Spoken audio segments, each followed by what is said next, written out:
I watched through the departure glass as my wife, Sandra Johnson, was dragged away by airport security. She was screaming my name, her wig falling off, her hands in the air. I sipped my champagne, turned my phone to airplane mode, and buckled my seatbelt. They say a good hook keeps people reading. That was the hook I made for myself. I gave the story a clean, sharp edge and then walked away. I want this to be simple and true. I will tell it in plain words. I will not make you decide if I am right. I will only tell you what happened. If you want to judge me, go ahead. But listen first. My name is Kelvin Johnson. The flight to Dubai left on time. My phone was in airplane mode. My wallet was heavier than it had been in months. My chest felt like a calm lake. I had slept like a man who had closed a long wound. The calm was not peace. It was the end of a small war that I had planned, step by quiet step. This is how it started. I found the DNA result on a Tuesday. We were at home. The twins were asleep in one room. Sandra was in the other. She had just come back from a friend's place. She always had an excuse. That Tuesday I had finally had enough excuses. I sat at my table with a thick white envelope. Inside was a paper with a tiny strip of truth, the DNA report. I opened it like a man opening the lid to a shallow grave. The words were simple. They had numbers. They had percentages. The one that hit me was short and blunt: 0% probability of paternity. Well, the room went quiet. The ceiling lamp hummed like a far-off TV. My hands did not shake. I read the paper again and again. Each time, the same result. My name was not on the paper the way a father's name should be. The lap stamp was real. The clinic phone number was there. I did not scream. I did not shout. I sat and finished my tea. I am not a man of storms. I used to think storms were for other people. I used to think that when life broke, you would yell, break plates, throw things. That is not me. When I learned that the twins were not mine, I did something quieter. I breathed. I planned. I will tell you what people always want to know next: how did I get the DNA? I hired a private clinic in Victoria Island. Not because I wanted to spy, but because there were voices at night, smells in the wardrobe, a rhythm of lies in Sandra's shoes. I had watched her change the way she smiled. I had watched her keep her phone with her like a secret lover. I paid the clinic in cash. I used a false name. I waited a week. The test came back on an unremarkable Tuesday. The landlord waved from the doorway the next Sunday. He was a small man with a large mouth and an even larger appetite for attention. He came to fix the leaking sink. He came to complain about the generator. He stopped by to collect the little maintenance money he claimed was due. He would always find a way to be around when Sandra was home alone. I watched him too, in the way people watch a storm cloud. His belly jutted like a stop sign. He had a laugh that could cut a room. He liked to lean on the gate and tell stories about how his brother had made it abroad. He was not a man you would choose for your children's father. Yet that was what the paper said. Sandra and the landlord had been sneaking for years. I did not know it in the clever, dramatic way you see in movies. There were no midnight texts that glowed like neon in my hand. There was no cut in the act scene. There was slow proof. A perfume here. A receipt there. A small bruise she invented away as an accident. You get used to a lie that is comfortable. You make habits around it. You feed it tea and pretend it is bread. I watched her braid the twins' hair the night I decided. I told you I did not shout. That night I held the twins and watched Sandra braid their hair. She hummed. She pressed her cheek to their heads. I felt the need to break something inside me and not outside of me. I held the twins and felt the truth between my fingers. It was heavy and soft and impossible. I could have gone to her mother. I could have thrown the papers on the table and crashed the house. I could have done any number of loud things. I did not. I walked out and breathed the warm night and thought like a man who must cross a desert. The first rule I set for myself was simple: do not let anger be your voice. Anger is loud and messy. It leaves marks you cannot erase. I wanted a clean leave. I wanted a door that closed behind me and did not creak. She wanted the UK more than she wanted me. Sandra had always wanted Joppa. That word means run, leave, escape. She said the streets here were small for people like her. She watched videos of people opening doors in London and stepping into clean kitchens. She talked about British weather like it was a cure. She wanted a better life the way a plant wants light. So I gave her light. I told her the truth that was also a lie.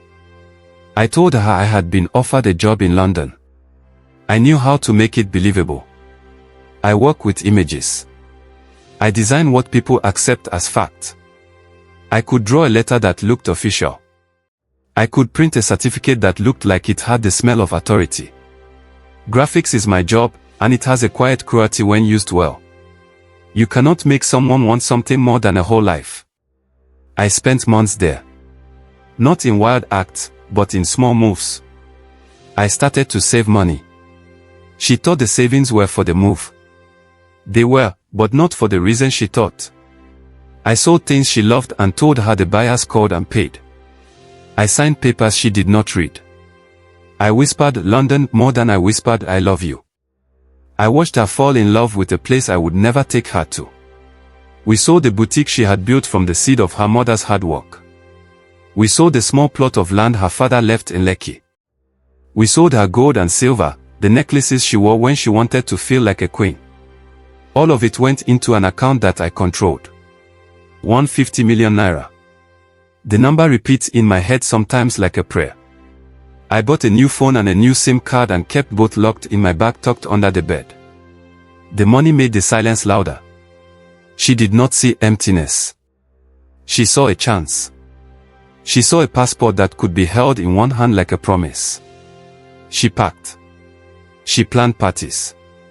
She played the part of someone already gone. Her friends posted photos. Her mother called me and cried with joy. Everyone believed we were minutes away from a better life.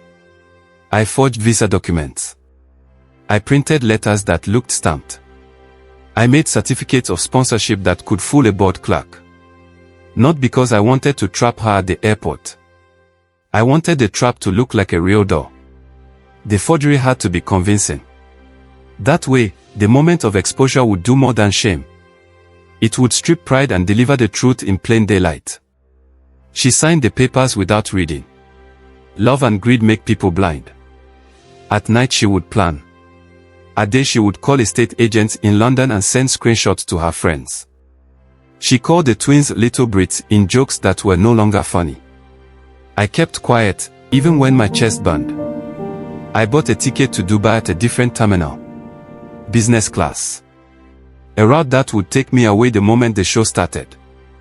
I bought champagne to drink while I watched the scene I had made. On the morning we were to leave, the house smelled like perfume and new suitcases. Sandra was dizzy with hope. She had never been kinder to me. That was another part of the game. When you are about to be punished, you are also given what you desire to make the fall heavier.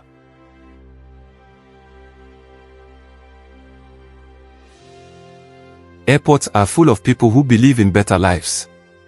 Who also believe in Joppa. But something is about to happen. I walked with her to the check-in counter. She held a passport that looked real. She had the fake letters tucked into an envelope. She wore the shoes of a woman who had already arrived. I told her I wanted to use the restroom. She laughed and said, "Be quick, baby. Our plane leaves soon." I went to the restroom.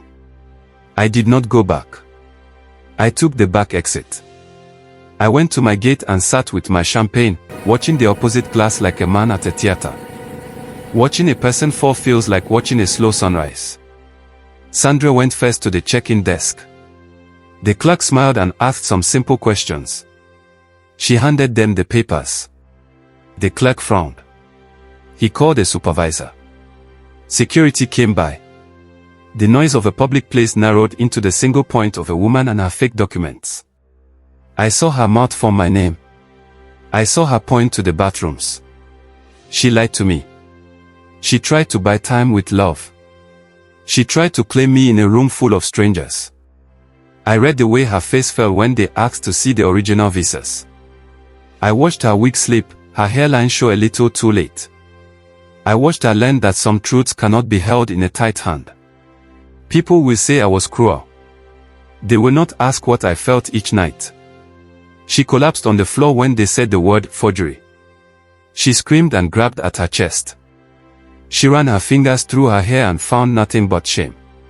She looked for me and found the empty line of seats between terminals. I watched until they handcuffed her. I sent her a WhatsApp text from a number she did not have, asked the landlord for help. The twins are his now. Have a safe flight to nowhere. I wanted that message to be a final mirror. The message was not a conversation, it was a verdict. She saw the text. She read it slowly. Her eyes grew wide as someone who realizes a mountain is a lie. Then she looked up and saw the faces of the people around her. The cameras. The pity. The gossip. The shame is a public thing, it grows in the faces of strangers like mold on bread. I boarded my plane. I looked out one last time and saw Sandra being led away. Her wig lay on the floor like a small, sad flag. Her hands were raw from how she had been held. She screamed my name again, softer this time, but it did not reach me. The engines may have eaten it. The metal and the altitude and my cowardly heart ate it. People will say I am heartless. They will not say what DNA does to sleep. On the plane, the air tasted like cold metal and cheap perfume. I drank my champagne and thought about the past 4 years. The babies. The small mornings. The Sunday afternoons. The injured pride I had fed for a long time. I thought about the land we had sold, about the phone calls from buyers asking if we wanted to redevelop. I remember the look on Sandra's face when we handed over the papers for her father's land.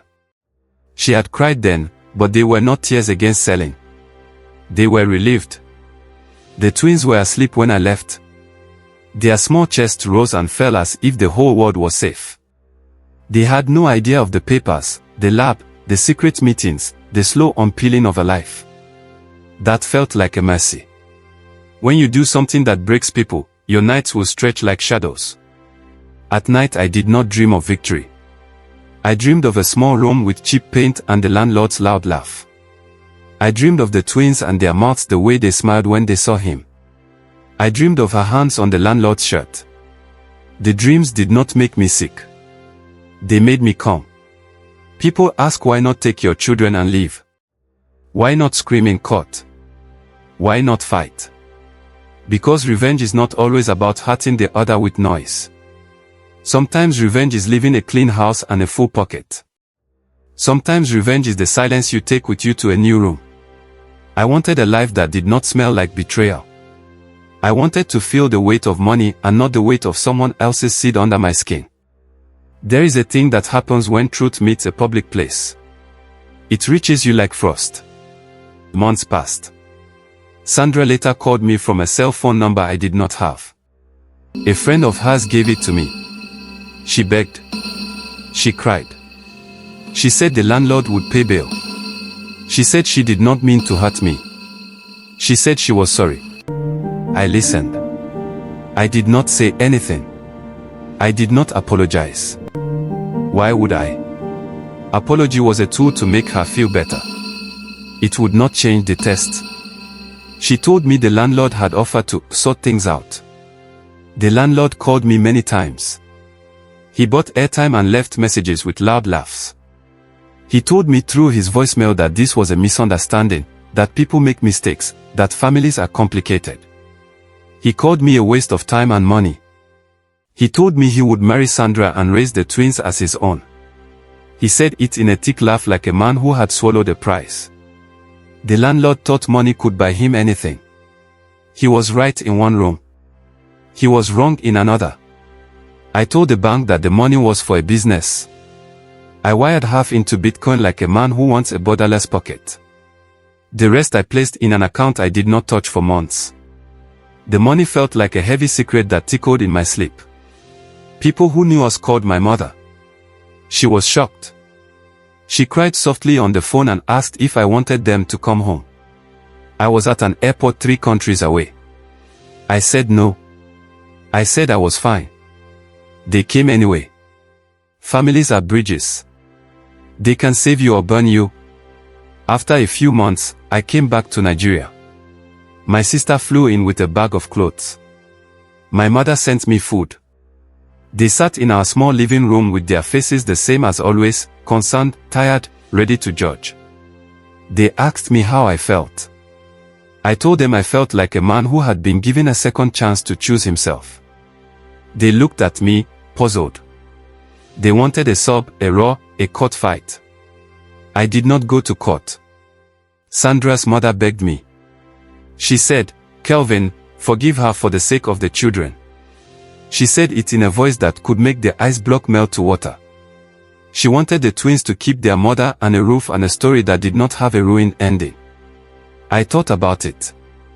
For 2 nights I sat in the dark and thought about what forgiveness would look like. Would it let me sleep? Would it let me trust the morning? Forgiveness is not a free ticket back to trust.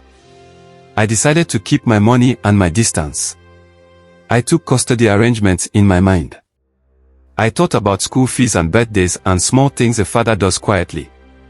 The twins were mine by the law of the land and the law of my heart because I had raised them. DNA is a fact. Love is another fact. Which would matter most in the street where my children would learn to run? The community was loud. Gossips came like rain in a harmattan wind. People talked about Sandra in the market. She always had a taste for polish. People discussed me like a curious animal. Is that Kelvin? Did he really leave her at the airport? The story spread like a sweet thing. The internet added its own taste. People chose sides like colors. The internet is a courtroom where people speak before they think. I read comments that called me cruel. One man wrote, "You should have taken her to court." Another said, "You are worse than her." Someone else said, "Good riddance." The comments hurt. They were easy because they did not live our lives. They were cheap because they did not hold our children. Eventually, Sandra came home on bail. The landlord paid. He strutted like a king. He posted the photos like trophies, Sandra at his table, the twins on their laps. I felt something like I slid down my spine. I wrote nothing. I saw nothing. I watched. The worst thing about betrayal is how loudly it keeps beating its own drum. The landlord's laugh changed. He began to look worried in corners. Money demands arrived, more than we had given. People asked for loyalty and then asked for evidence. The landlord called less. He began to skip the collective meetings and then came with bigger stories of business abroad. His wife, if he had one, was never there. Maybe he was a single man. Maybe he was a small man with a large appetite. That appetite would cost him, in ways he did not guess. One day the landlord's market shop caught fire. Small fire, they said. Electrical fault. No one was hurt. But he lost stock. He lost his best customer list. He called me from a phone number I did not save, laughing like a man with a rope around his neck. He asked for a loan. He wanted to borrow money now. He said Sandra was crying and the twins were scared. His voice softened in a way that made me feel both pity and a strange satisfaction. Karma is not a god. It is a series of small failures that eat a man. I did not give him money. I gave him a number of a church where he could beg. I gave Sandra the address of a small flat near her mother's compound. I told her to move back and be quiet. She packed. She cried. The twins cried. They did not know about plots or DNA. They only knew that their lives had a tremor. People will ask if I told the twins the truth. I did not. Not then. I thought about the right words like a man learning to speak a new language. The truth came out in small truths. I told them to be good. I bought them toys and books. I took them to the park. I paid school fees. I sat with them when they had fever. I became the safe man who also had a hard chest. There are two kinds of men who get cheated on. One shouts in the street. The other moves the furniture of his life. 2 years later, Sandra came to me quietly one afternoon. Her eyes were sunken like someone who has been working at night for too long. She said she wanted to talk. We met at the small coffee shop near the market. She smelled like cheap perfume and smoke. She told me she wanted forgiveness. She said she had made mistakes. She cried and said she did not know she had been so lost. She told me the landlord had left. He had run off with a woman from Lagos, she said. He had taken half of the things he once claimed as his. People say the guilty will always come back. Sometimes they come back empty. I listened. I sipped my coffee. I looked at her hands. They were the same hands that had once braided my children's hair. She reached for mine like a beggar. I did not take it. I did not forgive her then. I told her the truth in clear words. You hurt me. You destroyed the woman I married in my mind. I cannot pretend the old picture is still there. She kept asking. She begged. She said she would do anything. The thing is this, repentance does not always ask for forgiveness. Sometimes it asks for time. We agreed on an arrangement by the law and by the heart. She would have access to the children on certain days. She would not bring strange men into their lives. She would live in a small flat. The money I had taken would fund their lives for some time. I set rules because I wanted safety, not pain. Sandra tried to rebuild. She got a small job at a boutique. She learned how to sew again. She gave the twins spinach at dinner and tucked them in at night. The landlord never came back. People rebuild with what they are given. Some build houses. Some build lessons. As for me, the money kept me safe for a while. I opened a small studio. I took on clients who paid well. I have not dated for a long time. I did not want the echo of a woman's voice to bury the sound of morning. I sold the old house after cleaning it. I bought a small flat near the twins' school. I took them to church sometimes. I told them stories that did not belong to their past. Time is a slow law. It does not erase things, but it gives you new tools to live. People learned to nod when they saw me. Some still whispered in the market. A woman at the salon once said, "He's lucky he caught it." Another said, "He should have done more." The comments do not matter. The children mattered. You will be judged. You will be forgiven. Both come slowly. Years rolled like cloth on a loom. The twins grew. They learned to run and sing and ask questions about where their toys came from. They did not ask if they had another father. They asked where their socks were. They asked why their mother cried sometimes. I gave them small answers that some people make mistakes, that families are complex, that love can be like a river with sharp stones beneath. One afternoon, I found a note in my mailbox. No name. No stamp. Just a small piece of paper with the landlord's handwriting. He wrote, "I'm sorry." Short. Plain. Humans. He had not said it before to me. He had boasted too much when we were near. Now the handwriting looked like the handwriting of a man who had lost something he could not buy back. I did not answer. Apology is small. Its weight depends on who receives it. Sandra and I never married again. There was no grand reunion. There was a quiet life that needed to be arranged. We sat across from each other at the twin school event and looked like people at a funeral. We nodded like neighbors. The children were the bridge and the river between us. People on the internet still argued. Someone posted a retelling and gave me a hero's cap. Another said I was a villain. The retelling had new details, some added, some believed. That is how stories become legends. They grow teeth. Legends have sharp edges. People like them because they are easy to hold. Sometimes when I am alone, I think about the morning at the airport. I think about the sound of her name in the air and the way the wig fell and the way strangers looked. Was it cruel? Maybe. Was it necessary? That is a private truth I keep for myself. I did not set out to hurt children. I made sure they were fed. I gave them stability. I paid for their school. I took them to the doctor. I was with them when they had chickenpox and when they had their first school plays. The small kindnesses kept me human. The money I had taken, the land, the boutique, they funded their fast shoes and their books and their small dreams.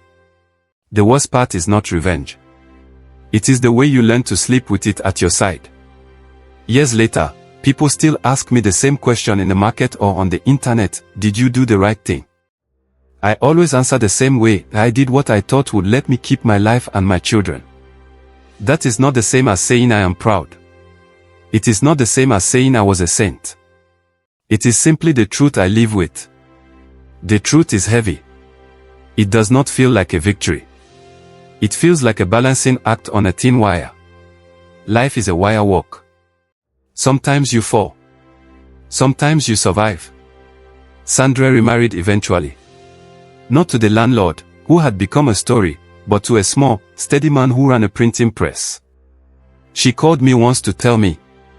She sounded older, in a way that had been kind but also hard.